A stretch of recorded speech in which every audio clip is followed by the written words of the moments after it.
vídeo a resposta ao pastor Ailton, né, Oliveira, né? Maiores enganos da Igreja Católica Romana, né? Olha só. Cristo não pode morrer em cada missa. Cristo morreu uma única vez no Calvário. E esta única morte foi toda suficiente para a salvação da humanidade. Mas quando você participa de uma missa, você está participando novamente da morte de Cristo. E isso, à luz da Bíblia, é uma blasfêmia. Não apenas isso, existe um outro autor, Rouet, escreveu... Me mostra um versículo bíblico. Já mostrei para você. O apóstolo Paulo acredita nisso, que a Eucaristia ali, os apóstolos, em Atos Apóstolos 2:42, 40 até o 47, frequentava o templo todo dia, né? E partia o pão entre eles, né? Que é a Eucaristia. Em Mateus 26, 27, 28, ali fala também. Em Lucas 22, do 17 em diante, fala também. Em João 6, do 50, fala também.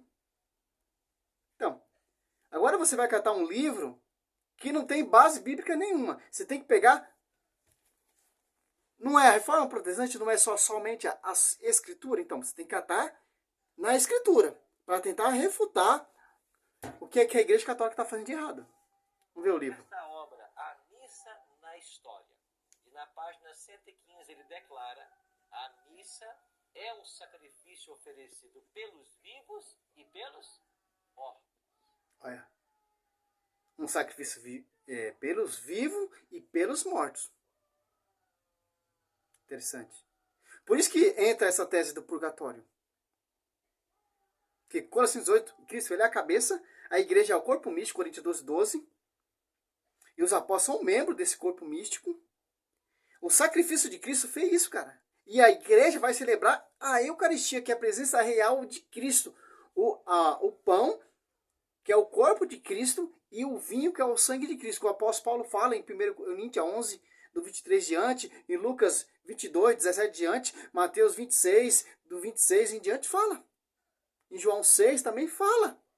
Só ele que não fala, só ele que não acredita, só ele que fica inventando coisa. Nós, católicos, provando na Bíblia. A Santa Missa é a atualização do sacrifício de Cristo, em Jeremias 33, 17 e 18. Que interessante. Eu não sei o que vocês celebram, cara. Eu não sei.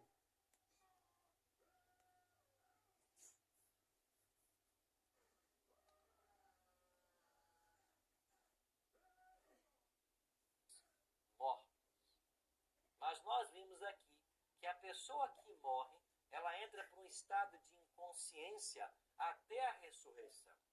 E quando da morte da pessoa, ela já morre salva ou morre perdida. Já saiu do tema, já. É celebrada até em favor dos mortos. Como eu falei, ele fica dando volta. Por quê? Porque ele não consegue provar na Bíblia. Que a Bíblia não dá essa brecha para essas igrejas de homens. Essa doutrina de homens. Ele vai ficando dando volta. E não vai provar nada. Olha só que interessante.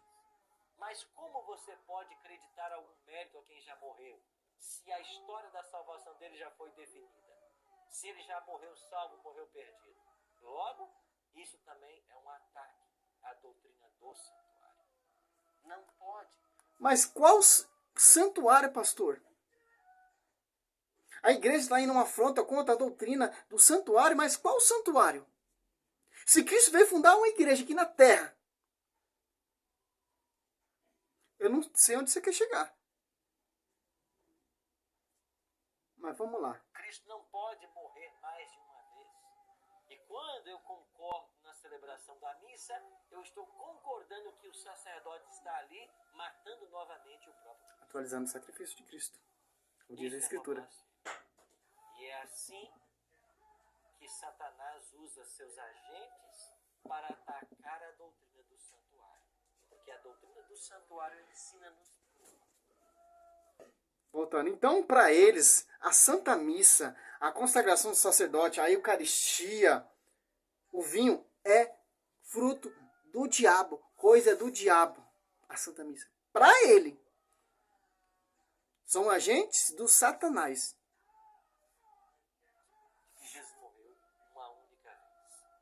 Segundo ponto. Segunda doutrina que é um ataque ao santuário. A intercessão única e exclusiva de Cristo no santuário celestial foi substituída pela mediação espúria da Virgem Maria, dos santos mortos e do clero romano. Então, essa doutrina de intercessão ou mediação é também um ataque ao santuário. Por quê? Porque tem diferença em intercessão e mediar salvação. Intercessão, eu posso interceder pelo meu irmão, orar pela vida dele. Mediar salvação eu não posso, porque é só Cristo que poderia morrer para mediar a salvação, a redenção. São distintos, intercessão e salvação. Mediar a salvação.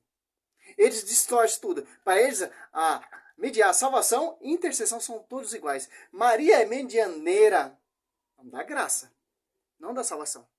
Não dá redenção. É só Cristo.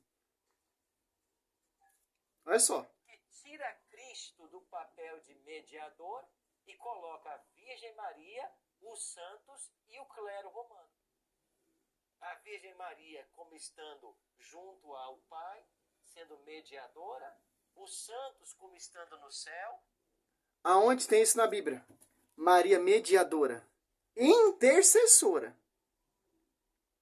Mediadora é Cristo. São duas palavrinhas distintas. Que não vai provar na Bíblia. Vai mostrar em 1 Timóteo 2, 5. Esquece o 6. Com poder de fazer milagres. E o clero romano estando na terra com poder de perdoar pecados. Porque o clero romano é a igreja militante. Em sintonia com a padecente. E é em sintonia com a que está no purgatório. A padecente purgatório é a triunfante. Por isso que o anjo, Apocalipse 8:3, tinha acesso. Por causa ele está em sintonia com a cabeça, com o corpo e com os membros, colunas da igreja. Interessante. Isso é um ataque ao santuário. Por quê? Porque na doutrina do santuário nós aprendemos que Cristo morreu para ser nosso advogado. Ele é o único que nos pode reconduzir ao Pai. Por quê? Porque ele é Deus homem. E sendo Deus, ele segura o braço do divino. E sendo homem, ele segura o braço do pecador. Ele pode nos reconectar a Deus. E só ele. O catecismo que eu estou segurando na página... Engraçado, né, meu? Olha como a lavagem cerebral funciona. Cara, vai falando. Vai falando. Não mostra nada o seu argumento bíblico para esses adventistas também, que vai ser igual a eles. Não mostra um versículo bíblico, não mostra a tradição, não mostra do magistério, não mostra na história da igreja. E esses bandos de besta, os 400 espertos de falta de conhecimento, fica acreditando que esse cara está falando. Não mostra um versículo bíblico. Mostra o catecismo da igreja, que é doutrina da igreja. E ele distorce o povo. Acredita. 273 diz assim: finalmente, a Imaculada Virgem, preservada e imune de toda a mancha da culpa original, terminado o curso da vida terrestre, foi assunta em corpo e alma à glória celeste. E para que... Cara, eu fico tão feliz, cara, que eu aprendo com esses caras. Eu aprendo do Catecismo 273, já declarou isso. Ele vai falar onde tem base bíblica para isso. Santo Agostinho, lá no século IV, acreditava também que ela era toda virgem, toda pura, sem máculas. Ao amamentá-lo, sempre virgem. Ao carregá-lo, sempre virgem. Santo Agostinho falando, lá no século IV. mais plenamente estivesse conforme é seu Filho, Senhor dos senhores e vencedor do pecado e da morte, foi exaltada pelo Senhor como Rainha do Universo. A Assunção da Virgem Maria é uma participação singular na ressurreição de seu Filho e uma antecipação da ressurreição dos outros cristãos. Aí eu pergunto para você, que é um sincero católico, aonde está na Bíblia que Maria ressuscitou? Aonde está na Bíblia que ela foi assunta aos céus? Aonde... Enoque foi arrebatado para Deus, Gênesis 5:24. O profeta Elias foi arrebatado na carruagem, segundo Reis 11. Não, 2:11. O corpo de Moisés morreu, Êxodo 34 ali, e em Judas 1:9, Miguel e Satanás estão disputando o corpo de Moisés, que levou, Deus arrebatou para si. E lá em Atos Apóstolos não, em Mateus 17, não estou nem abrindo Bíblia, 3, ali na transfiguração da montanha, aparece 2 personagens. Elias, que foi levado pela carruagem, nas nuvens, e Moisés, que morreu. Aparece ali na transfiguração de Cristo. Se Maria tivesse dormindo, Moisés estaria dormindo. Não estaria aparecido ali, porque para eles quem morre está dormindo. Por que Moisés apareceu ali? Porque Deus levou para si, Deus arrebatou, porque ninguém encontrou o corpo de Moisés. Ninguém encontrou Enoque, para onde foi? O profeta Elias, quando foi levado na carruagem, seus discípulos tentaram procurar Elias. Não, ele está lá atrás da montanha, tal, não. Foi arrebatado. E agora, na Bíblia, Gênesis 3:15, ou João 2, Gênesis 3:15, mulher, cita mulher, João 2, mulher. Em João 19:25, Cristo fala Maria que é a mulher, em Apocalipse 12, ali, ó. Aqui, ó. Sou um católico sincero, vou mostrar na Bíblia que a mulher ali é Maria. Prova que ela foi levada ao céu, de corpo e alma. Isso que a tradição ensina. Porque já tem base bíblica para isso também. Aqui, ó. Apocalipse 12.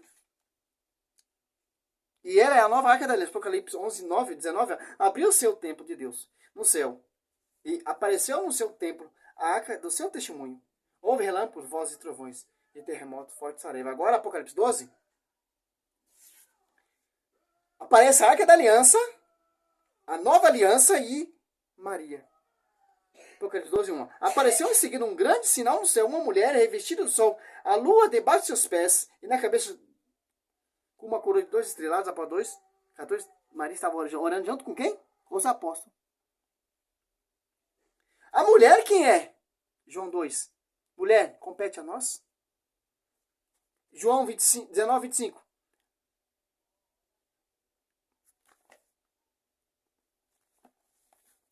Olha só. 26. Quando Jesus viu sua mãe e perto dela o discípulo que amava, disse... Aí sua mãe, mulher. Jesus chama sua mãe de mulher. Apocalipse 12:1, mulher. João 2, mulher. Gênesis 3:15, mulher. E que ela está lá no céu em glória, com 12 coroas. A mulher que Cristo citou, a mulher que João está citando, que leva para sua casa. Gênesis 3:15, mulher. Não é Maria então, protestante? Quem é então? Tem 2 versões. A igreja e a mulher é Maria. Mulher, eis aí teu filho. Depois disso, o discípulo, eis aí a tua mãe. Nessa hora em diante, o discípulo levou para a sua casa. Que interessante. João 2.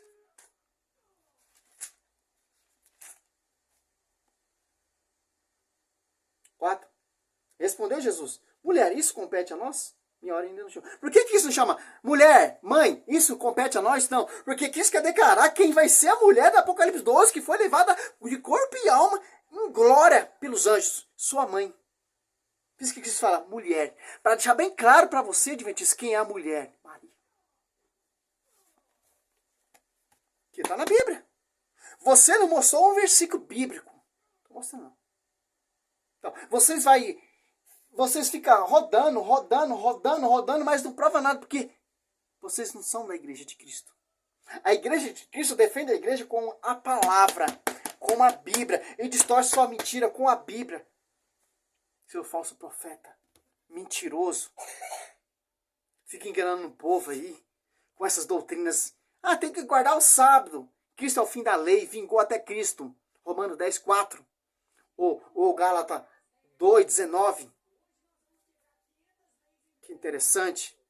Só para encerrar aqui, para fechar a conclusão desse cara aqui, que vai ter outro vídeo falando, porque é muito grande o vídeo dele, né? E para nós católicos aprender a defender a nossa fé também. Aonde está na Bíblia que ela foi assunto aos céus? Mostrei para você. Que agora ela foi declarada por Deus a rainha do universo. Aonde que está na Bíblia que eu tenho que buscá-la para que ela interceda por mim junto ao Filho ou junto ao Pai. Isso não está na Bíblia. Isso está no catecismo. Isso está na tradição romana. Mas você entende que isso é um verdadeiro ataque. Que finaliza essa pregação aqui. O catecismo defende que está na igreja. Doutrina da igreja defende que está na escritura. Aonde tem na Bíblia que Maria pode interceder? Ela pode interceder. Apocalipse 6, 9, 10, Apocalipse 5, 8, Apocalipse 8, 3. E Jó também intercedeu pelos seus amigos. Jó 42, ó. Tá ruim, nego. Tomar um xarope, hein? Aqui, ó. Jó 42, ó. Depois que o Senhor acabou de dirigir essas palavras a Jó, disse a Elifaz de Tamar: estou irado contra ti e contra teus dois amigos, porque não falaste corretamente de mim, como Jó meu servo. Tomai, pois, 7 touros e 7 carneiros. Aqui era sacrifício, né? Agora não, agora nós temos a Santa Missa, que os santos estão unidos com a cabeça, com o corpo. Sob o tipo de diferente igreja, dele a chave de ligar e desligar. Uma igreja que tem acesso à igreja militante, liga com a igreja celestial. A esposa de Cristo, né?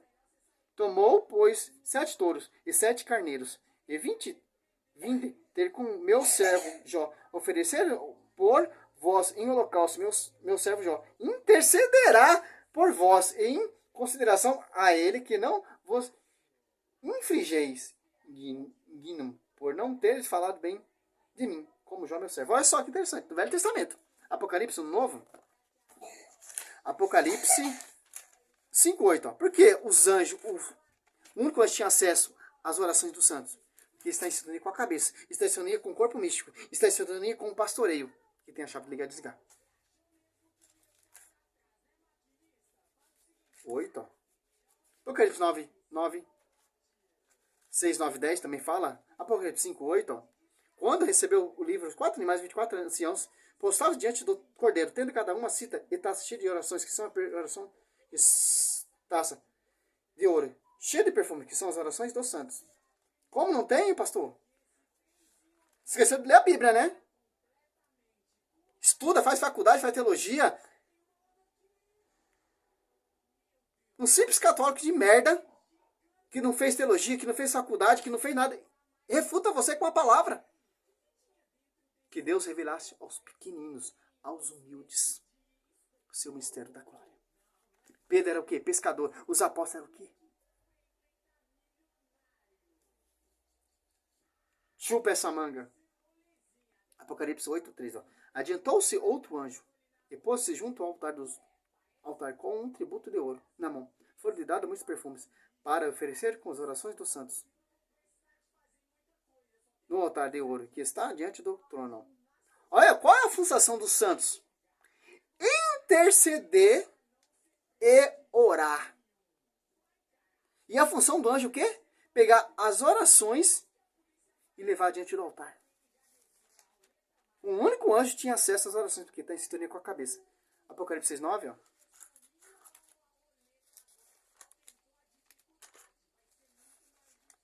Quando abriu o quinto selo, vi debaixo do altar as almas dos homens imolados por causa da palavra de Deus.